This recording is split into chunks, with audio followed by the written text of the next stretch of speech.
Hi, my name is Chad Ezekiel. I have a company called Sage Consulting Ventures, and I'm also running a Facebook group here in Colorado where we find business owners who are sharing their genius. And so, with that, today I have Dante White, who has a cool company called Optuous. Did I say that right? Yeah, you Cool. did. So, and I want you to explain it because it's a cool name and meaning. So, Dante, thanks for joining, and look forward to you sharing your genius today. And take it away. Introduce yourself and tell us about your company. Yeah, absolutely. Thanks so much for the time and the opportunity, Chad. I appreciate it. So, as Chad said, my name is Dante, and the company that I run is called Optuous. Optuous stands for an opportunity for you is an opportunity for us. And so, what we do in our core is we help businesses scale through technology and energy, right? So, the two core business functions that any business is going to need is going to be technology. And they're going to need some sort of energy, right? Whether it's natural gas, electricity, whatever. The genesis of the company obviously is to help people through their business to help them scale operation efficiency. On the back end, Opus, an opportunity for you and is an opportunity for us, actually created a closed loop accelerator for other businesses. So when we satisfy diversity requirements for other organizations because we went out and got all the third party validations, minority business, hub zone, small business, all these things, right, to satisfy diversity, equity, and inclusion, needs for different companies. We do that on the front end, and then on the back end, we reinvest into the community. So we take a portion of everything and we reinvest that into minority, veteran, and women-based businesses. So hence the opportunity for you is an opportunity for us. I started this thing because I was working in corporate America for a long time, and I saw, a lot of things that I didn't necessarily really believe in, and I wanted to do my own thing, right? And I had a really strong feeling that you could do good while doing great, right? I think that we don't have to wait until we make $1 million to give back to the community and to build something bigger than ourselves. I think that if you bake it into the DNA of what you're doing, it becomes successful along the way, and it becomes part of the company culture. And hopefully what we do is we build a network of like-minded people, right? And that was really my vision, my idea, my thing. I wanted to start out strong in the philanthropy. I wanted to start out strong doing the right thing, right? And because of that, it's landed us a couple of great accolades. You might recognize us from a TV show called The Blocks. We're all on Facebook, and if you're an entrepreneur, you've probably been getting spammed with it. That is a legit show. Check it out, The Blocks. It's on Amazon. My business beat out 50,000 businesses nationwide because of what I'm going to share here today. Oh, that's awesome. So thanks for spending time with us. It sounds like I love that name, by the way. That's a cool meaning. It's a meaningful name, and I look forward to what you have to share. Thanks. Absolutely. So what I'll do is I'll just kick it off. I've got a couple of PowerPoint slides, but I promise it's not going to be a death by PowerPoint situation, right? I like visual aids, right? We're all being groomed by social media, and if I could do a TikTok, I would do a TikTok for you. So what I'll do is I'll start off and say there are 3 strong ways for you to scale your business, right? So the first of which is through employees. You don't get more time, you get more team, right? You scale your business by just throwing people at the equation, right? So that's one way to do it.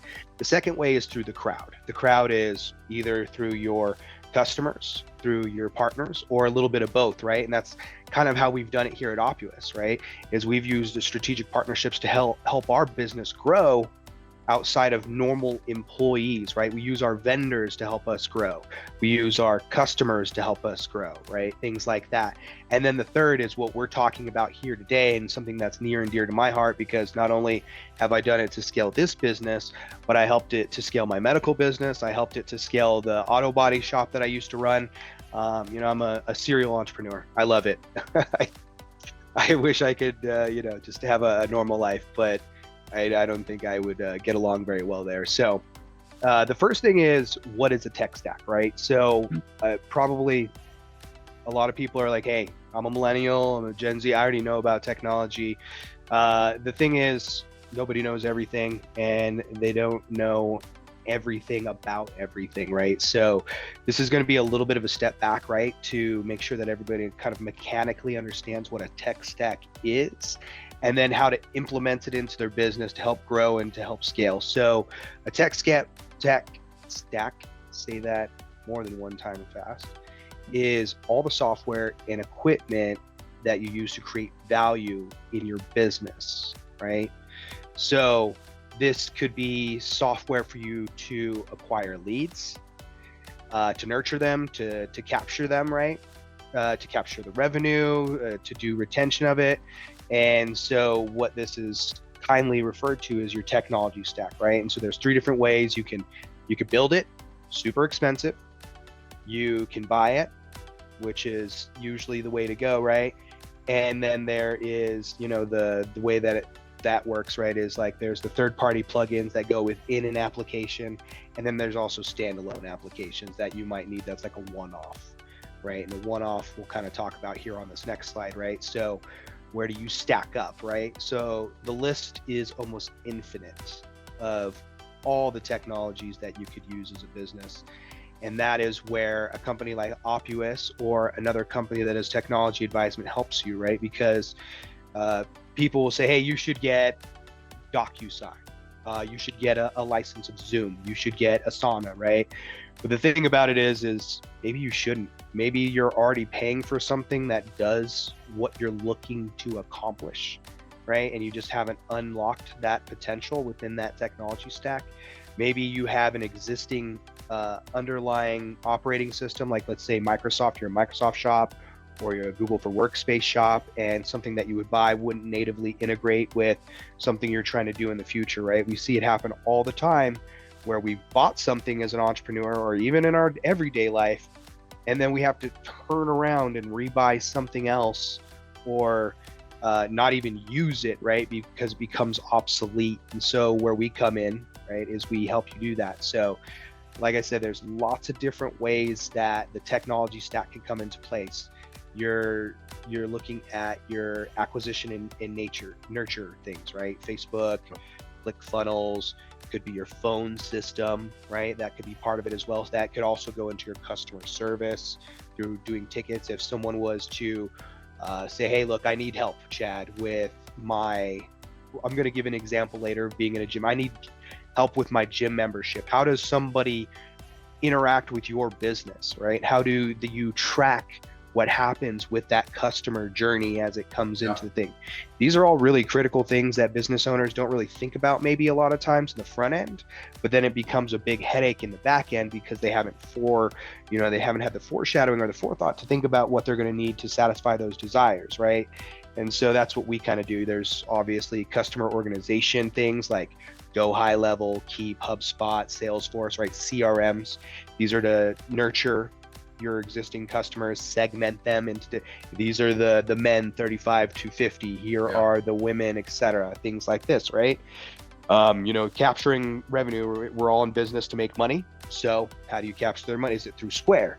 Is it through Venmo? Is it all of them? Like, you need to really understand how that's going to work, how you're going to meet your customers. Is it going to integrate with your website? Things like that, right? So that's where we kind of take inventory as a business, right? That's what we do, is we'll sit down with a business and we'll say, where are you at today and where are you trying to go tomorrow? Yeah.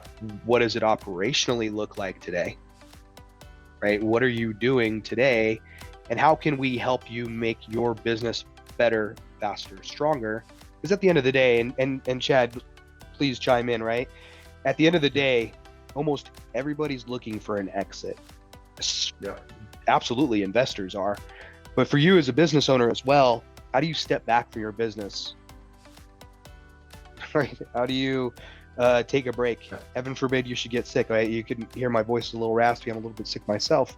How do you take a couple of days off? How do you go on vacation? How do you do all these things, right? And when you go to sell it, how does it scale? Yeah, this is awesome because, I run into business owners a lot.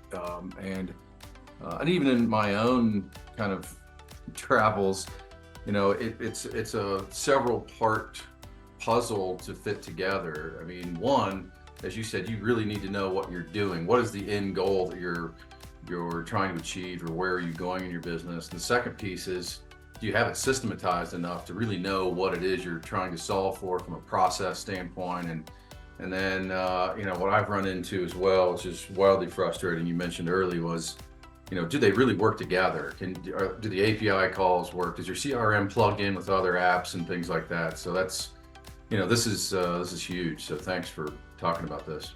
Definitely. Yeah, and this is just a snapshot of what it takes, right? There's softwares for investor relations. There's obviously security, right? Physical and cyber security. Yeah. Data storage and backup is a huge thing that you need to do.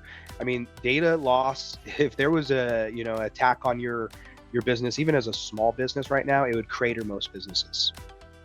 Yeah. So how do you, I don't know if you're going to go into this, but so, doing this vetting and, having an understanding of these different technologies and their interoperability, how do you keep up with that? And how do you kind of approach that when you go sit down with a business?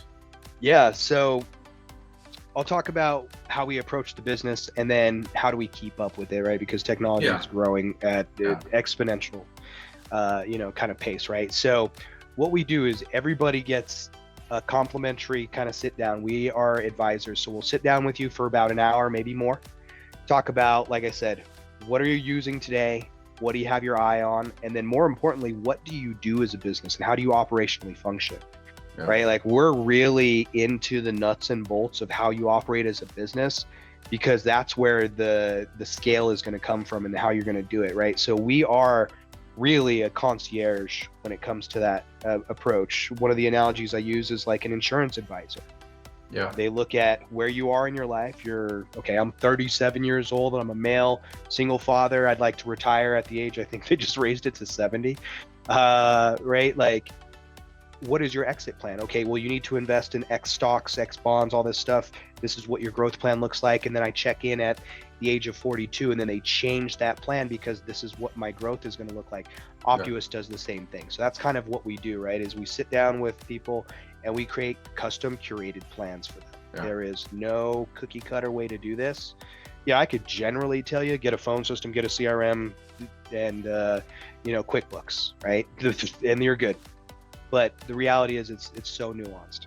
Yeah. The second question was a great one, right? How do we keep up with the times? How do we, continue our education and our things? So as I mentioned in probably, I think the first slide, right, is we scaled through the crowd. So Optius pairs with 1,000 plus vendors, Keep, HighLevel, Gusto, Venmo, Facebook, all these companies we've partnered with on a strategic level. So we use their engineering staff. We get to utilize and leverage their engineering staff, plus a nationwide network of independent engineering and cloud specialists. So they're going through continued education. We've got something like 3 centuries worth of experience and education behind us, just collectively with our personnel that we utilize, right? And so we're all agnostic. We're all, going through the latest, kind of endeavors. So it's not just like, hey, I know a guy that's kind of good with computers. That's not, the scenario here, because like we said, things are growing fast. And especially now with AI coming more onto the stage, like good luck. That changes on the hour. I mean, it's insane. Oh, cool. Yeah. So let's see the plan. Yeah. So like I said, I like to give people a conceptual way of doing this, right? So let's talk a little bit about this. So like, let's pretend that you are a gym owner, right? And we're here to pump you up. Nice. So as a gym owner, it's usually not a very scalable thing, right? It's a physical location. People have to go into it. You're a personal trainer, which means you have to be there with the person, right? So a lot of, businesses I go into, they don't really think that they need technology, but they haven't really thought about the growth pattern that can come from it, right? And how do you scale? Because like when we talked about it, at some point you're going to want to get out, right? Or maybe you want to take some investor cash. That investor is going to want to know, well, how the hell do I get my money back, right? And how do we grow this thing from 30 people? Your gym can hold 30 people. How do we grow this thing to 300? Because I'm trying to make some money, right? Yep. So what in this, scenario, right? So first what we do is we take high quality videos using just our cell phone, and we create content. We, edit it with PixArt. We upload it to YouTube. Then what we do is that nurture stack, right? So then we promote it on Facebook and YouTube through ads. get that information, get that those kind of advertisements, those kind of gym sessions out there to the people in their hands. This is then going to push people to a WordPress website that we can build for you. So Opus does have development staff. We can build applications, we can build websites, right? And on your WordPress website, there's a free trial. So it went from just this digital thing, right? Everyone's really into social media and creating content. Well, what's the next step? What's that call to action? This is where that comes into place. You funnel them to a website. Once they're on the website, they fill out their form, right? And in that form, GoHighLevel, GHL, is a CRM. They get the free trial, they get exclusive how-to videos, they get behind a paywall is what it is, right? So, and what that also does is it also helps educate the customer on how to use your product, and then they'll be more likely to sign up, right? So keep in mind, this is still a gym. So now you can order digital courses, in-person courses, and you can kind of create additional tiers of revenue. All right.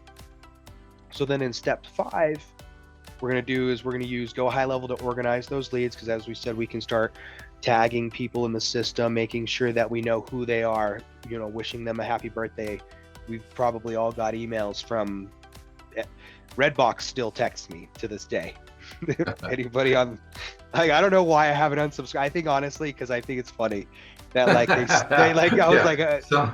where is a Redbox? Like, I've not even seen one anywhere. When spam is funny.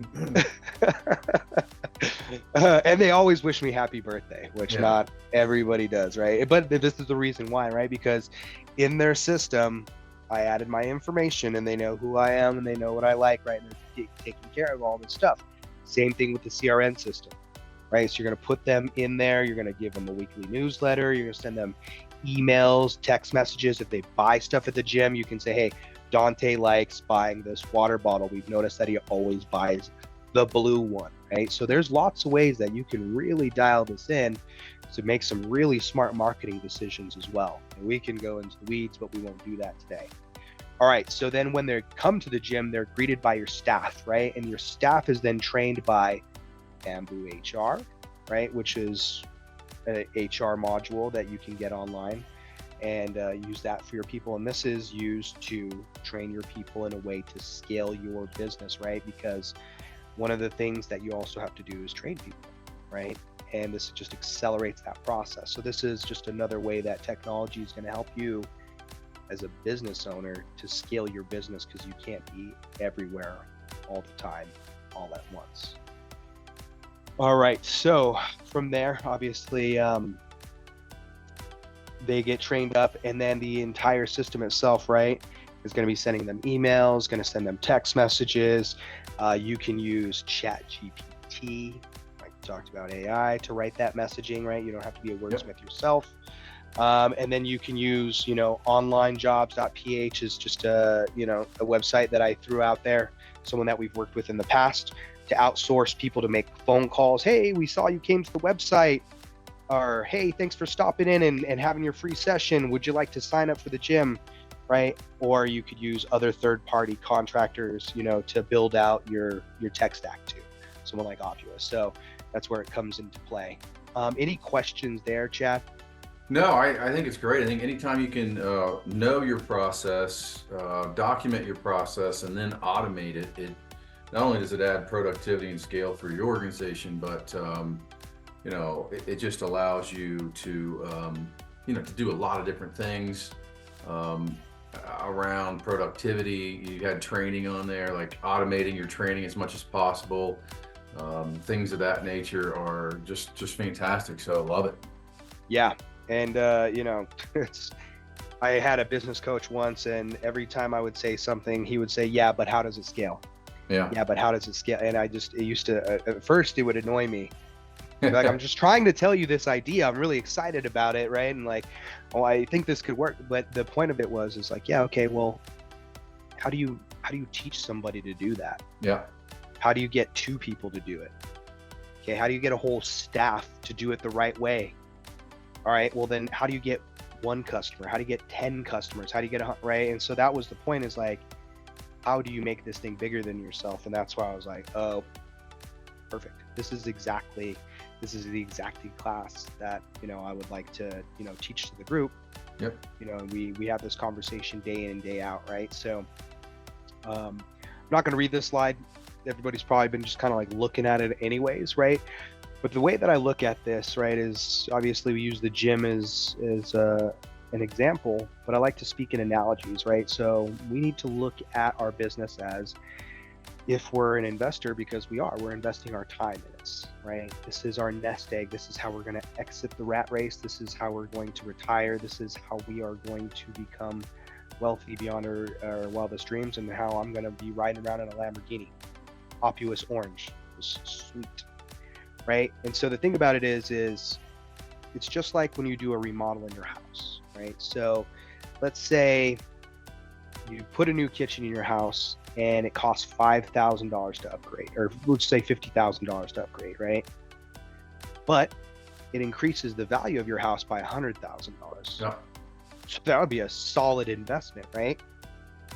It's similar in the business sense that when we're buying different technology tools, when we're investing into the business, don't just buy things because your friend told you to, or you think it's something that you need, right? But you need to really look at it as a way to multiply your business, right? So not only is it functional and beautiful, but it's going to increase the overall value.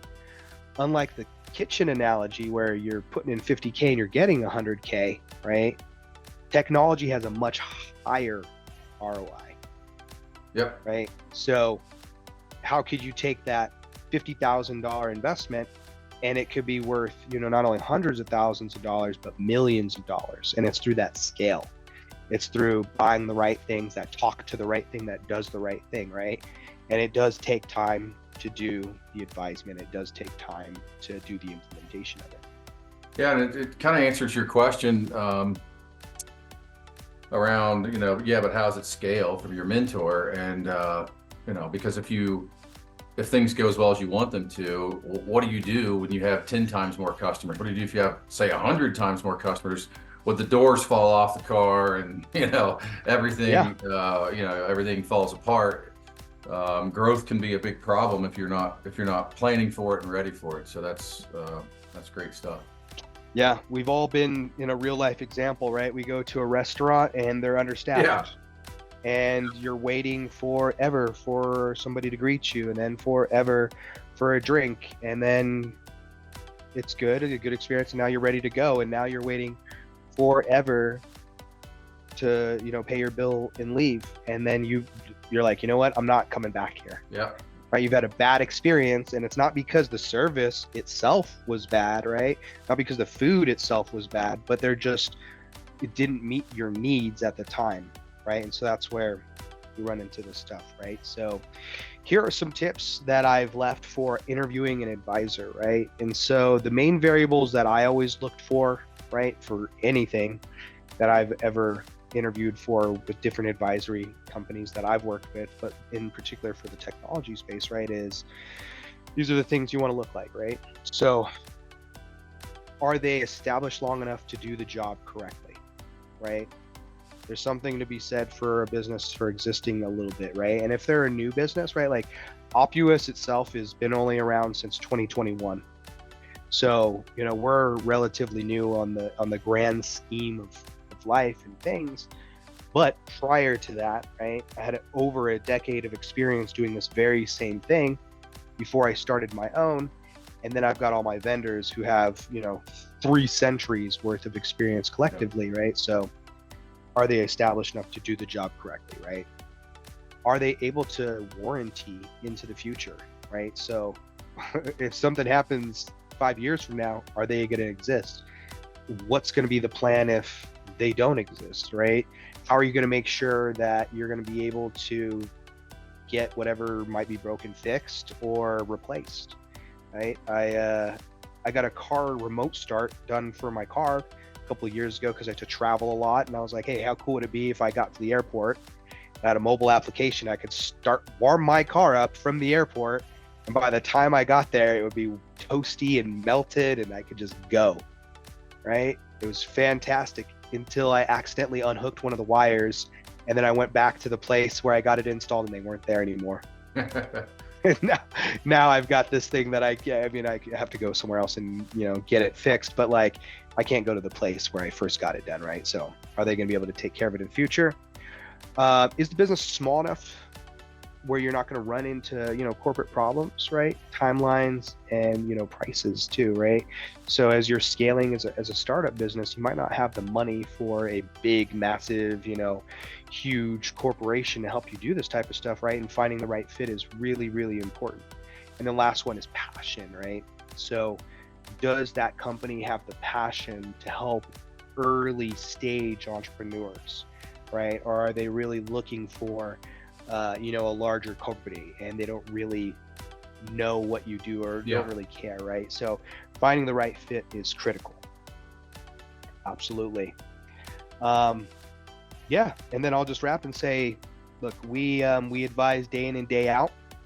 If you go to opus.com/marketplace, there is a complimentary marketplace that we give to everybody. It's like the Amazon of technology. You can go on there and you can find any tool that you want, side-by-side comparisons of the tools, click and buy. It's instantly provisioned into your environment. And we're giving, obviously, the free consultation. So, you know, we definitely love helping small businesses. I am still a small business, right? I run this thing lean and mean. You know, this is now my third startup. So, you know, like I said, I love this environment. Opus gives back to other small entrepreneurship. So we do, you know, advisement and even outside of technology, right? Because every bear trap that you could step in as an entrepreneur, I have already done it, or will do it. So I know, you know, kind of those things that come along. So we love working with you guys, and anybody who would love to sit down with us in our advisement crew, please schedule a free invitation to do so. Well, Dante, appreciate it. You know, fantastic. Thanks for sharing the information with us. And I think this is something that everybody needs to really think about. And if they do, really take the time and say, you know what, I'm ready for this. We're ready to automate and upgrade our systems and processes and how everything works together to create a synergistic, you know, system. Where do they reach you, and how do they reach you? Yeah, so you can find me at opus.com, on social media under Opus, OPPUOUS, on, you know, X, Facebook, Instagram, all the places. So we're not hard to find. We're the only you know, tech company like this that has the little octopus guy. So look out for this dude. He'll be there. I like it. But yeah, just before we wrap, I want to thank everybody for tuning in, right? I try to wrap everything super intentional, and I think it's important to thank yourself for showing up. You showed up for yourself today, right? You wanted to educate. It's really important. There's a lot of ways you can spend your time, and you've done it here with Chad and myself. I know he's building this beautiful group. That's why it was really interesting to pop in and see what's going on here. So thank yourself for taking the time to educate yourself and make yourself a little bit stronger as a business owner. And then I'll wrap by saying my favorite thing is, you know, manifestation without perspiration stays in your imagination, right? So it's not enough to wish it. I'm going to be a millionaire. You got to put the sweat equity in. You got to manifest it. You got to perspire it, and then you'll go out in there and get it. Manifestation without perspiration stays in your imagination. So thank you so much. I love it. I love it, Dante. Thanks so much for spending time, and look forward to big things, and maybe we'll check in here later. All right. Yeah, sounds great. Thank you so much. Thanks. Take care.